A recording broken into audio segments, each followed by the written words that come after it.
situación en Venezuela sigue siendo compleja, con semanas de protesta, violencia, después de las elecciones del pasado domingo, y la pregunta es, bueno, ¿cómo sigue esta situación? ¿Cuál puede ser la solución puntualmente a este conflicto institucional? ¿Por dónde puede venir esa salida? Y son muchos los interrogantes que hay por el momento. Bueno, para analizar este contexto, lo que está pasando, ya nos acompaña en nuestro programa Juan Negri, analista internacional. Buenas noches, Juan. Un placer, gracias por tu tiempo. Junto a Roberto Cornet te damos la bienvenida. Gracias por acompañarnos. ¿Qué tal? ¿Cómo están? Un gusto. Bueno, Juan, para comenzar, primero te quisiéramos escuchar cuál es tu lectura de lo que, bueno, ocurrió el domingo y lo que se fue desarrollando en la semana. Definitivamente yo no tengo ninguna duda. En Venezuela hubo un fraude escandaloso. La evidencia yo creo que ya es abrumadora para empezar, la inexistencia de las actas. En segundo lugar, cómo la oposición pudo mostrar resultados electorales que podían rastrearse hasta los resultados de las mesas, cosa que el oficialismo en su momento no pudo hacer. Y una serie de desprolijidades adicionales que bordean el ridículo, como por ejemplo resultados sin decimal, es decir, cosa que es estadísticamente muy improbable de que ocurra. Un primer anuncio de resultados en los que los porcentajes no sumaban 100, es decir, en definitiva, insisto, una serie de detalles que mostraban que lo más probable es que esos resultados estuvieran fraguados y que además se condice con lo que es la Venezuela de los últimos 15 o 20 años, es decir, un régimen que en algún momento ganaba elecciones, pero ya era un régimen iliberal y autoritario, y que ya por lo menos hace 10 años, como mínimo, ya ni siquiera respeta la voluntad popular. Entonces, no hay ninguna duda, desde el punto de vista técnico estamos frente a un régimen autoritario, un régimen no democrático. Mi impresión es que la salida, si por salida entendemos una salida democrática, yo creo que eso está lejos, lejos porque veo al régimen de Maduro muy firme, apoyado en los aparatos de represión. Pero bueno, tal vez la presión internacional puede jugar algún rol. Bien, vos hacías referencia recién, Juan, al tema, un tema puntual que tiene que ver con la oposición, que cuenta con las actas. Escuchaba por informaciones periodísticas el 82% de las mesas.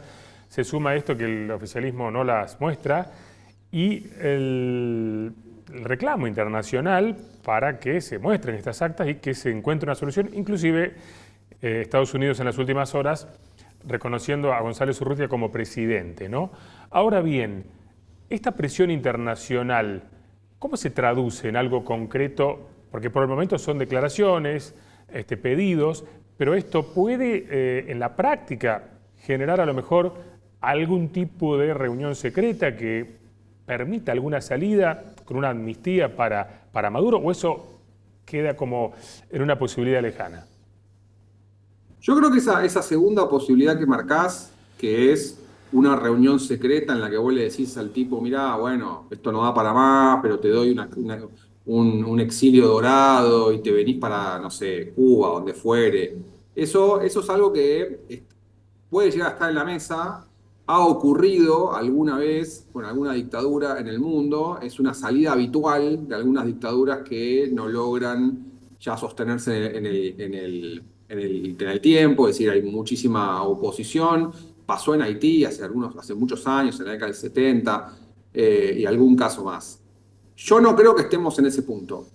No creo que estemos en ese punto básicamente porque de vuelta a Maduro yo lo veo todavía con las fuerzas de seguridad que lo apoyan. Y entonces, para que lleguemos a ese punto, la insurrección popular venezolana tiene que ser muy alta y las fuerzas de seguridad tienen que decirle a Maduro, mirá, nosotros no vamos a reprimir, que es algo que pasó en Alemania Oriental a fines de la década de 80. A fines de la década de 80, la policía alemana le dice a Honecker, mirá que nosotros no vamos a reprimir. Entonces, bueno, Honecker tuvo que decir, bueno, entonces acabó acá, nos vamos. Yo, no, yo creo que Maduro lo veo mucho más firme.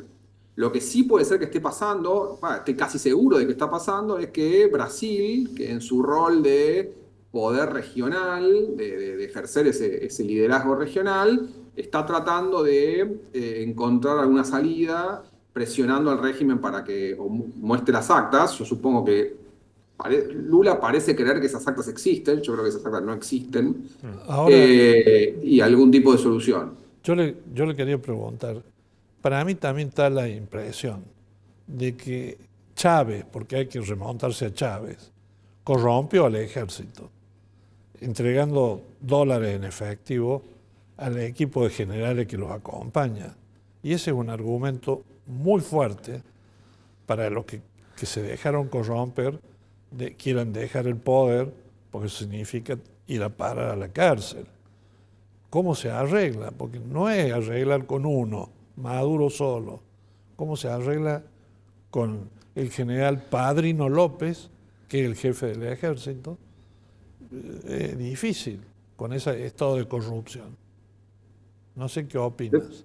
No, definitivamente, es decir, en ese sentido el chavismo fue muy hábil, el chavismo, a sabiendas de que dependía del apoyo militar, creó una estructura de fuerza de seguridad donde hay una miríada de agencias, no está solamente las Fuerzas Armadas Nacionales Bolivarianas, creo que se Sí. llaman, también está el SEBIN, que es el Servicio Bolivariano de Inteligencia, hay grupos paraestatales, es decir, están los infiltrados cubanos, es decir, hay toda una estructura de control interno para que el gobierno, como decía usted, no depende solo de una, sino que hay varias, con lo cual si traiciona a uno, las demás la pueden controlar.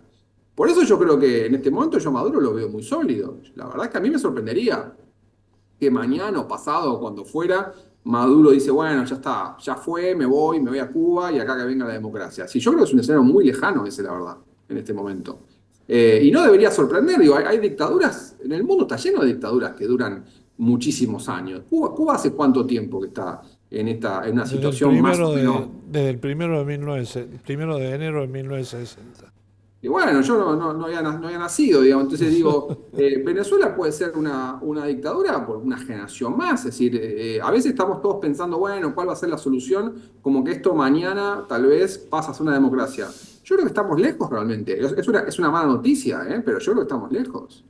Y teniendo en cuenta lo que planteabas recién, que bueno, sostiene este gobierno las Fuerzas Armadas, la gente ya se quebró el contrato social con mucha de la parte, gran parte de la sociedad. Ahora, ¿qué queda hacia adelante? Si hubiera sido al revés el resultado y hubiera perdido Maduro, diríamos, bueno, ¿cómo va a ser la transición hasta enero con la asunción de las nuevas autoridades? Y en este caso es, ¿cómo se presenta en estos meses? Porque la preocupación es que haya situaciones de violencia, que recrudezca la violencia. ¿Cómo avanzar en estos meses que siguen, ¿no?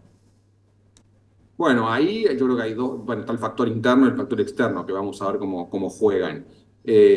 Habrá que ver, si hubiese ganado la oposición, mejor dicho, bueno, yo creo que ganó la oposición, Sí, pero sí, sí. si el gobierno lo hubiese reconocido por una debilidad o por una fractura interna o por lo que fuere, bueno, digo, sería una transición muy compleja, pero tendría lugar. Ha habido casos en la historia, Chile a fines de los 80, es decir, Pinochet arma un plebiscito y lo pierde, y bueno, la presión es muy alta y tiene que irse. En Polonia pasó lo mismo en 1989, es decir, es tan abrumador el triunfo de la oposición que la dictadura polaca no le queda otra que entregar el poder.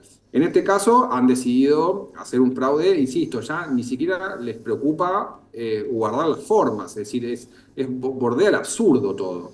Yo creo que acá entonces lo que queda a futuro es ver el frente interno y el externo. Si adentro de Venezuela hay algo parecido a una insurrección, ¿no? Es decir, niveles de violencia, y esto es una mala noticia, por supuesto, pero niveles muy altos de violencia fogoneados por obviamente la oposición y por lo que decías vos, que yo creo que es cierto, se ha roto el contrato social, es decir, ya nadie cree en esto. Hemos visto imágenes de las estatuas de Chávez volteándolas, sacando los carteles de Maduro, etcétera. Ahí podría ocurrir, yo no creo, digo, pero podría ocurrir que en ese contexto las fuerzas de seguridad, que Maduro pierda el apoyo interno y se tenga que ir. Y después habrá que ver qué es lo que hace la presión internacional. Si realmente la situación se torna insostenible. Mi impresión es que vamos a ver violencia, pero que al final del día lo que vamos a ver es un endurecimiento del chavismo, pero sin cambios. Eso es lo que yo creo que va a pasar. Claro. Y en cuanto a la posición del gobierno argentino y sobre todo lo que se vivió en las últimas horas con las relaciones con Brasil a partir de la administración de Lula de asumir la responsabilidad de la Embajada Argentina en Venezuela, algo que fue destacado por el propio Milei, que había tenido sus cruces anteriormente con Lula, pero reconoció el apoyo de Brasil. ¿Qué significa esto en las relaciones bilaterales?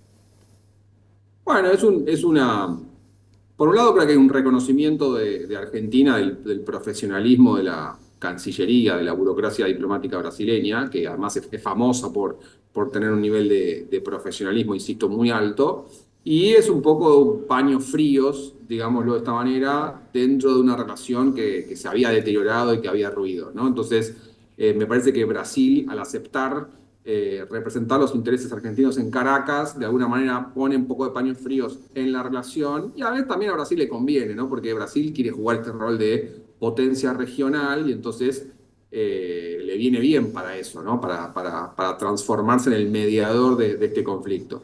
En relaciones internacionales, en relaciones diplomáticas, es una situación que ocurre, es decir, no diría que es común, pero puede pasar, pasa muchas veces, que es eso, ¿no? Es decir, cuando los países rompen relaciones diplomáticas, hay una oficina dentro de otra embajada que se ocupa de mantener el diálogo nunca se corta. Brasil ya lo hizo con nosotros. Brasil representaba los intereses argentinos en Londres durante el periodo 82-90, que fue el periodo en el que nosotros rompimos relaciones con el Reino Unido.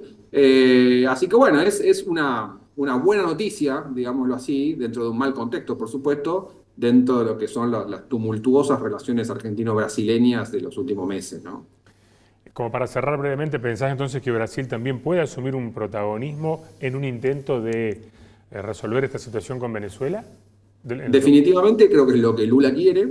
Por eso también creo que intenta mantener esta visión complaciente, ya para llamarlo de una manera, con el chavismo, porque la verdad es que ha sido bastante moderado, ¿no? Lula, Sí.